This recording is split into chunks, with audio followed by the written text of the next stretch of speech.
Well, hello, I'm Andy coming to you from a wet, windy, dry, warm, cold England. And I'm Scott coming to you from a lovely, cozy fall day here in Canada.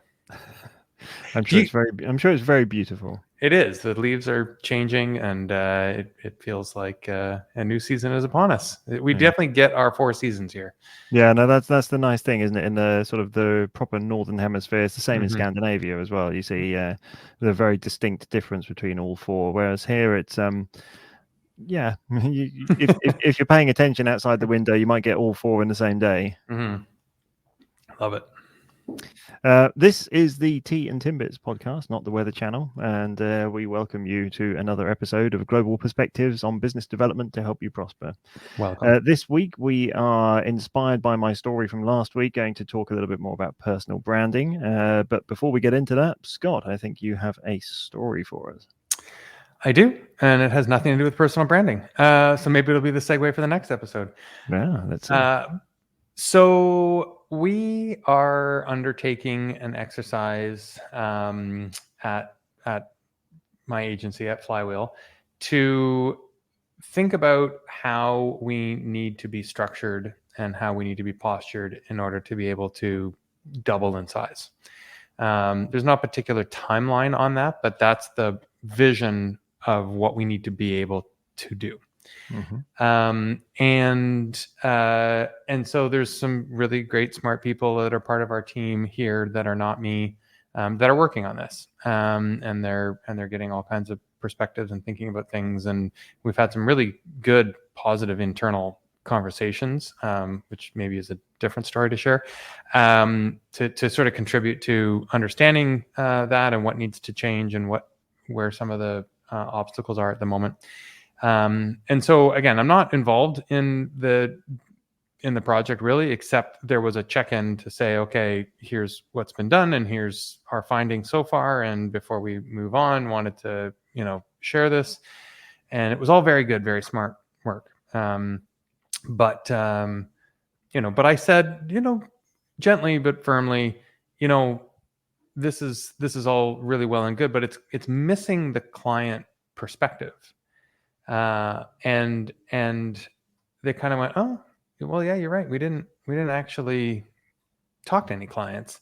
We just sort of looked at ourselves in the mirror and thought, what are some of our own challenges and pain points or opportunities and whatnot.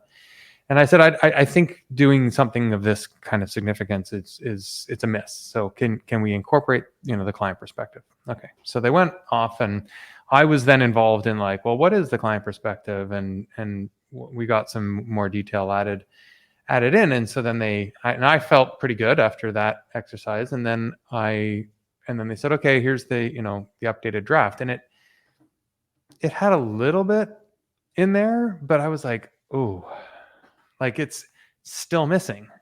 So I said, okay, like I'm going to write this up. I'm going to be just, for whatever it's worth. Like at this point, I'm like, I'm just going to take one more crack at this, take it or leave it. Maybe I'm distracting you from the process that you set out to do. But I wrote up, the client's perspective on who we are and why it matters to them.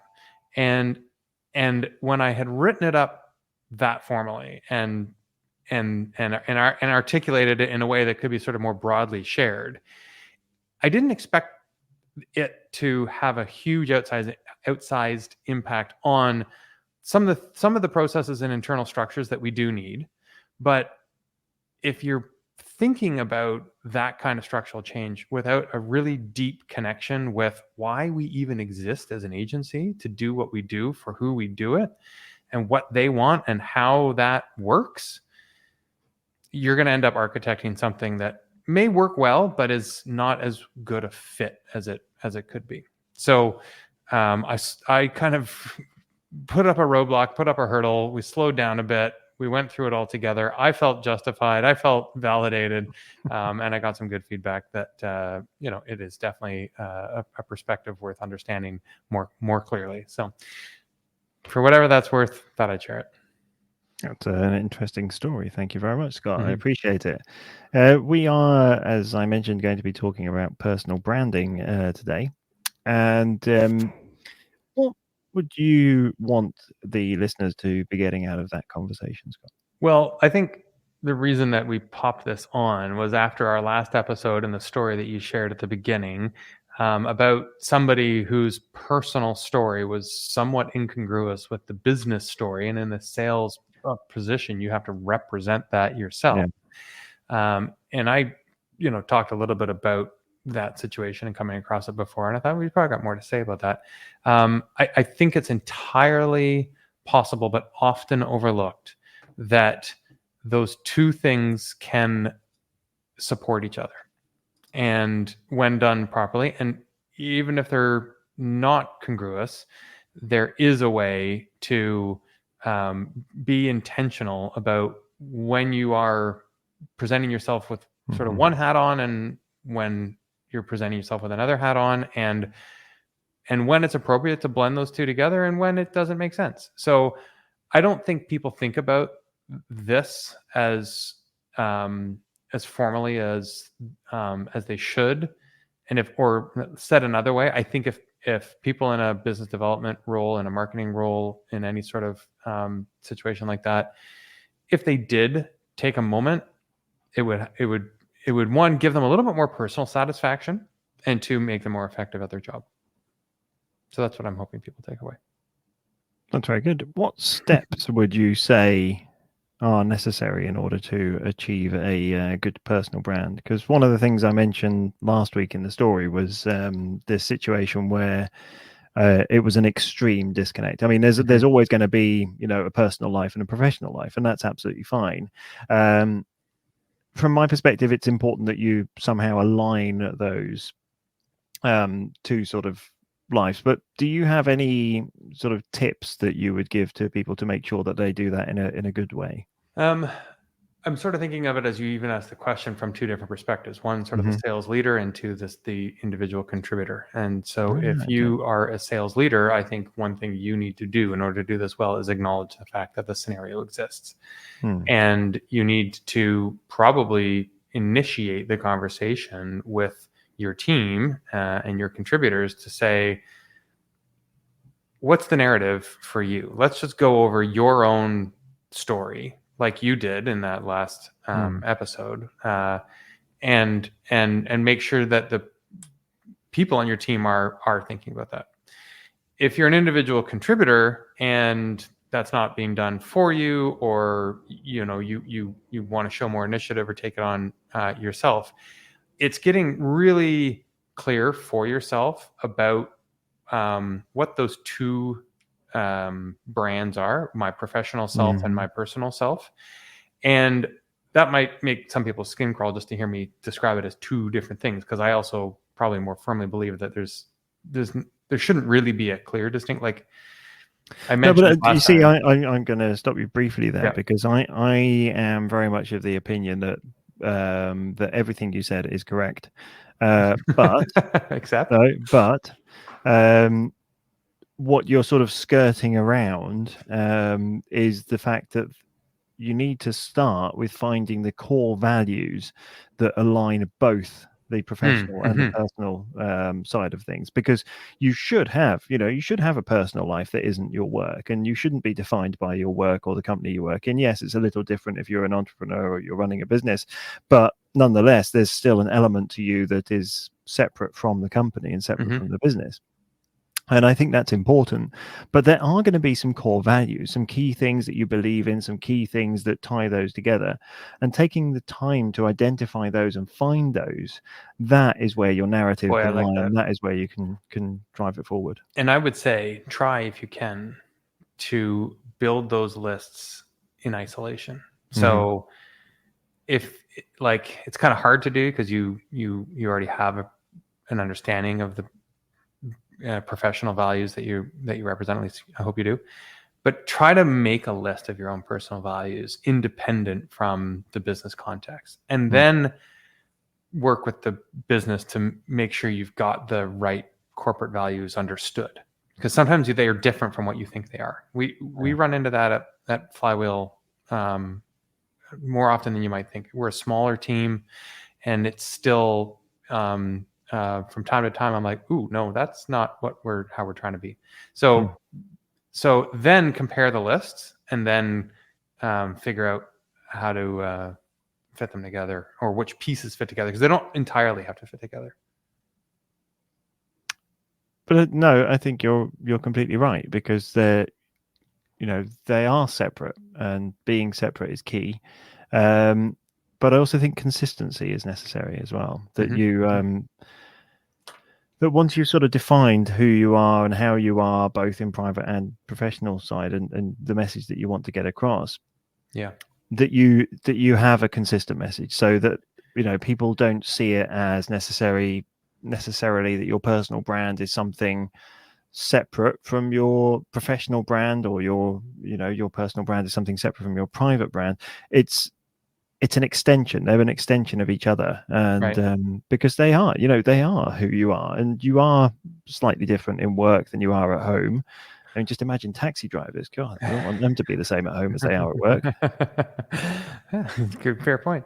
I mean, what I like about this point you raised about starting with values is, I think my hypothesis here is, the values, if you're talking about a value list specifically, are probably way more congruous than the way you express those values in your personal and your professional life. That you're probably going to find way more similarities between just the values themselves than how you represent those values at home versus at work.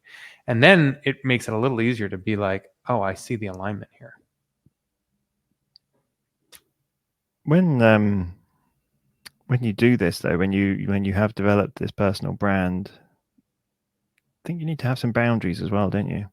I mean, in terms of knowing what you're going to share, and not getting too carried away and sharing everything that comes to mind. Yeah, I mean, honestly, I think that's a personal preference. I mean, some people, depending on the business context, depending on the inter-colleague dynamic, you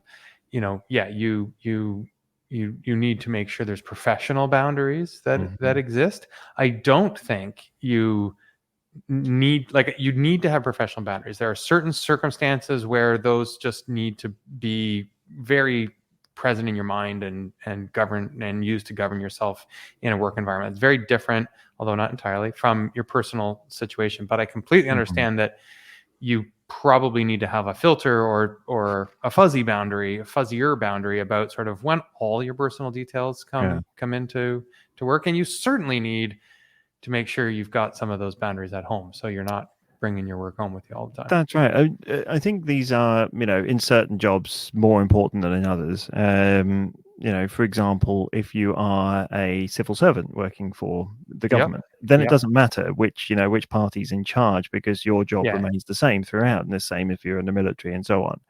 Well, so if you have personal values that conflict with that, well, then of course it's time to leave. But certainly don't you don't. Well, don't bring them forward. Yeah, you don't make a big point about, oh, I hate the government, and the government are making bad decisions and stuff, if you're working for them. Right. That's those are sort of certain boundaries that you do need to have. If you can moan about it, fair enough, but try and think about the impact that has to a wider audience.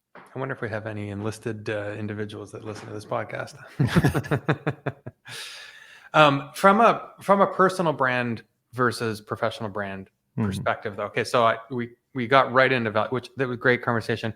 I did want to make sure that in this episode we talked about sort of how to bring forward some of those things and blend them together, because I think that makes you more authentic and more effective.